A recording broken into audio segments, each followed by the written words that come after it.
हमने अपनी बात रखी, जिसकी शुरुआत पहले हमारे नेता प्रतिपक्ष आदरणीय श्री मुकेश अग्निहोत्री जी ने कांग्रेस पार्टी की ओर से करी, और उस बात का को हमने सेकंड किया और प्रदेश की जो वास्तविक परिस्थिति है उसको सदन के अंदर रखने का प्रयास किया, और केवल यही कहा कि हम जो है वो स्पष्टवादिता में विश्वास रखते हैं, इन कॉलिंग अ स्पेड। और जिस तरीके से माननीय राज्यपाल जी के अभिभाषण में जो तथ्य सरकार द्वारा पेश किए गए या जो बातें उनके द्वारा की गई वो धरातल की वास्तविक परिस्थितियों से कोसों दूर है, जिसका परिणाम इस सरकार को अभी हाल ही में जो चुनाव हुए हैं उसमें मिल भी गया है, जहां पे मुख्यमंत्री जी अपनी संसदीय सीट जो है वो नहीं बचा सके।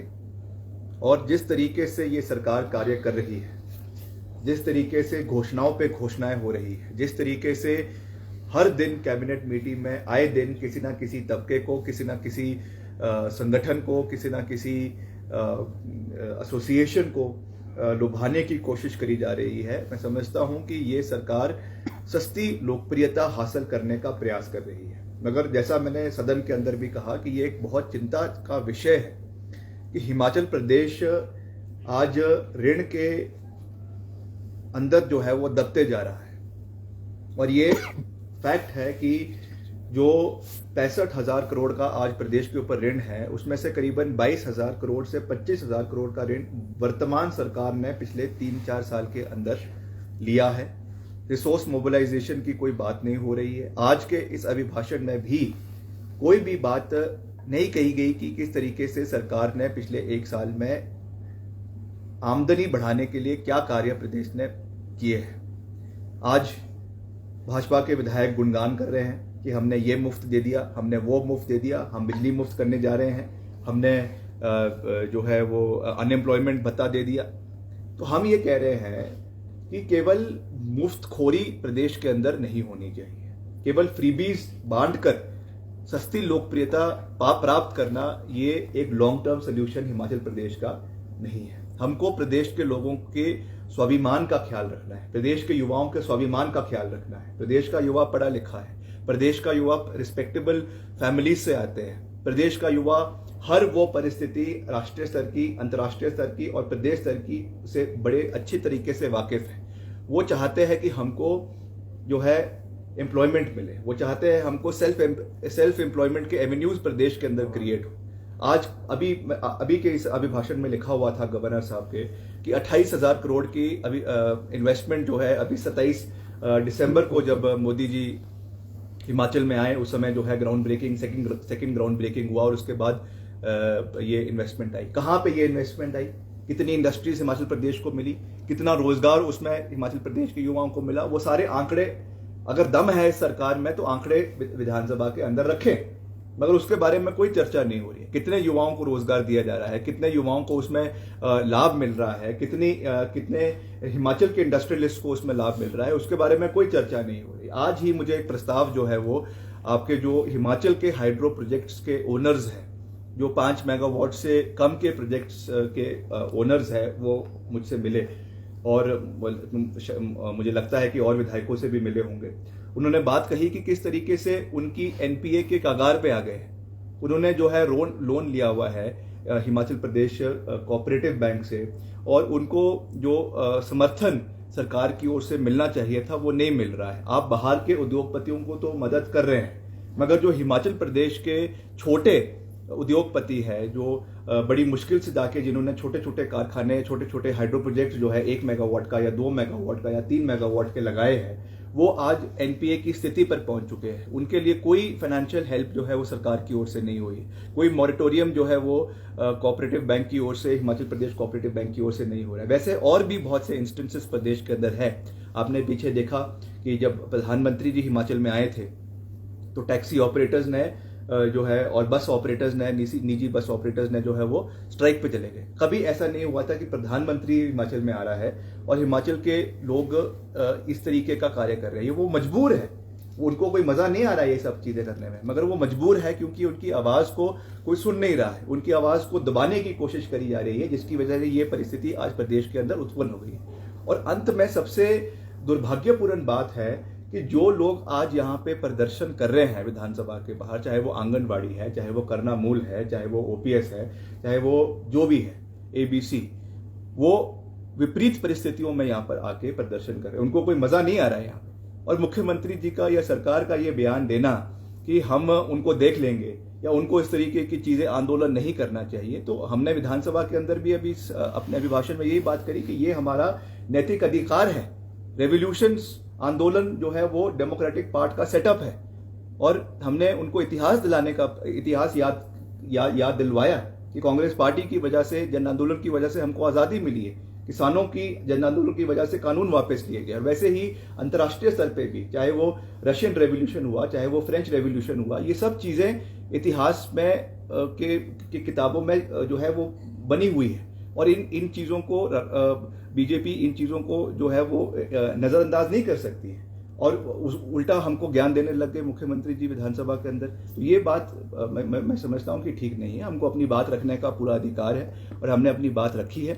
हमने कोई उनका क्रिटिसिज्म, पर्सनल क्रिटिसिज्म किसी का नहीं किया है। हमने मुद्दों के ऊपर, तथ्यों के ऊपर और आधार के ऊपर, और जो लोगों की आवाज है वो विधानसभा के अंदर रखने की प्रयास करी है। और ओपीएस की जो बात करी है कि राजस्थान सरकार ने ओपीएस की घोषणा कर दी है कि 1/1/2004 से जो है इसको लागू किया जाएगा। और हमने भी ये कहा है कि कांग्रेस पार्टी ने इस पर मंथन किया है, और हमने मुख्यमंत्री जी से निवेदन किया है कि वो उसको अभी बजट में अनाउंस कर दे। अगर नहीं करेंगे तो हम अपनी सरकार, जब प्रदेश में कांग्रेस पार्टी की सरकार अगले साल बनेगी, इस साल के अंत में बनेगी, हम पहला कार्य जो है वो ओपीएस को लागू करने का हिमाचल प्रदेश के अंदर करेंगे।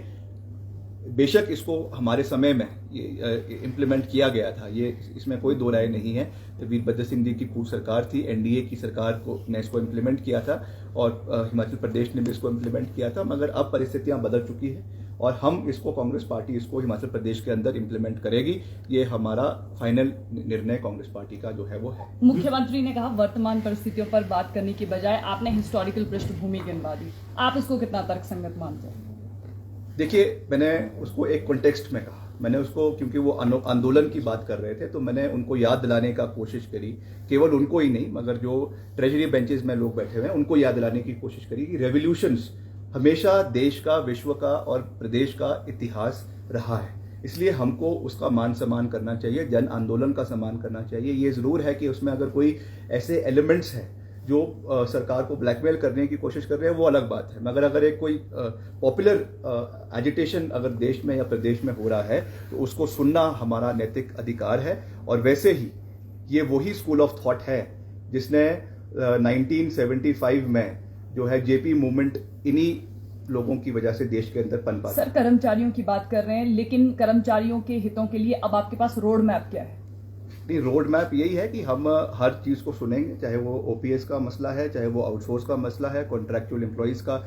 कुछ चीजें इस सरकार ने करी भी है, मगर इस सबको हम डिटेल में पढ़ेंगे, और केवल घोषणाओं के लिए घोषणा नहीं करेंगे।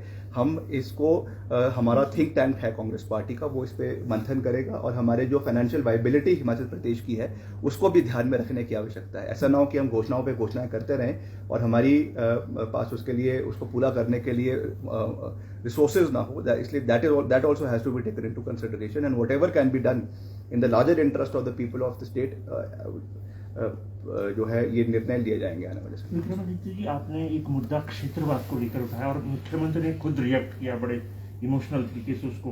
तो आप का क्या था ये पॉइंट के मंडी में क्या हुआ था? ये देखिए, मुझे बहुत दुख हुआ इस बात का। जब चुनाव चल रहा था तो ये बारी बारी इस मुद्दे को उठाया गया कि मंडी हमारी है, मंडी हमारी है, और मंडी वालों की है। तो मैंने ये कहा कि मंडी किसी की नहीं है, मंडी हिमाचल प्रदेश के लोगों की है। और मंडी ही नहीं, हिमाचल प्रदेश का कोई भी कोना हर व्यक्ति का है। जो पांगी में बैठा व्यक्ति है, ऊना उतना ही उसका है।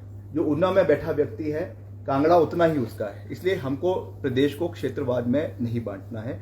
मेरे पिताजी श्री वीरभद्र सिंह जी 6 बार हिमाचल प्रदेश के मुख्यमंत्री रहे, और उन्होंने हमेशा हिमाचल प्रदेश को एक मुख्य धारा में जोड़ने का काम किया, और उन्होंने वही संस्कार और वही सीख और वही सोच हमको दी है। इसलिए हम निरंतर उस पर कार्य करते रहेंगे। उसका किसी को अच्छा लगे या बुरा लगे, हमको उससे कोई लेना देना नहीं है, मगर हम एक सर्वत्र हिमाचल के सर्वत्र विकास की जो सोच है उसके साथ निरंतर आगे बढ़ते रहेंगे। शिमला की भी सर आपने बात की, चाहे किसान बागवानों की बात हो, सड़क योजना की बात हो, स्वास्थ्य सुविधाओं की अगर हम बात करें, तो वर्तमान सरकार की तरफ से जो यहाँ पर काम अभी तक फिलहाल नहीं किया, उसको लेकर भी आपने सवाल किया। ये शिमला जिला को वैसे भी हर चीज़ में नज़रअंदाज किया जा रहा है। मैंने आईजीएमसी की बात करी, आईजीएमसी के डॉक्टर्स जो है वो कितने समय से स्ट्राइक के ऊपर बैठे हुए हैं, आप खुद देख रहे हैं, खुद आप उस चीज़ को कवर कर रहे हैं। और रोज़ जो है हमारे उपचार के लिए कितने दूर दूर से लोग आते हैं, कोई डोडरा कुआर से आ रहा है, कोई काशापाट से आ रहा है, कोई रामपुर से आ रहा है, और 11 बजे ओपीडी शुरू होती है, लेट शुरू हो रही है, 11:30 बजे होती है। जब तक उनका इलाज खत्म होता है, जब तक उनका जो है उसमें डायग्नोसिस होता है, उसके बाद टेस्ट के लिए जाते हैं, तब तक जो है वो आपकी लेबोरेटरीज बंद हो जाती है सरकारी, इसलिए उनको जो है प्राइवेट लेबोरेटरीज में जाने पे मजबूर हो रहे हैं। वैसे ही हमारा ओपीडी है, इतने समय से बनकर तैयार हुआ है। मैंने अभी कई डॉक्टर से जो है वहाँ पे बात करी, उन्होंने कहा कि हमारा सुपर स्पेशलिटी विंग जो है वो चमैना के अंदर बनकर तैयार हो चुका है। उसके लिए अभी तक मेन सड़क का कोई प्रावधान नहीं हुआ है। उसमें जो अलग अलग सुपर स्पेशलिटी वार्ड्स बनने हैं, चाहे गैस्ट्रो एंटरोलॉजी का बनना है आपके, और उसमें अलग अलग चीज़ें हैं जो मैंने अभी विधानसभा के अंदर कही है, तो उनके लिए अलग अलग जो है वो सुपर स्पेशलिटी विंग्स बनने हैं। उस पर भी अभी तक कोई कार्य सरकार ने जो है वो किया नहीं है। तो because IGMC is a premier medical institute of Himachal Pradesh, इसको एक रेफरल हॉस्पिटल बनकर नहीं रहना है।